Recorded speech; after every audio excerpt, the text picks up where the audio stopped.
Hey guys, welcome back to our YouTube channel Loginate, and in today's video I'm gonna guide you through how to turn off read receipts on Messenger. So first of all, launch Messenger app on your mobile devices. Once you come here, go ahead and tap on menu at the bottom right. From here, go ahead and tap on settings on top. Now once you come here, scroll down below. Now, from here, go ahead and tap on Privacy and Safety. Once you come here, scroll down below, and you'll see the category of Read Receipts under What People See. Tap on it. Now, simply turn off the toggle for Show Read Receipts.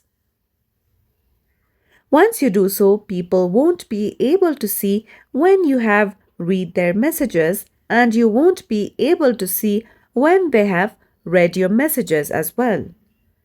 So that's all for today's video, and at last, don't forget to subscribe to our YouTube channel.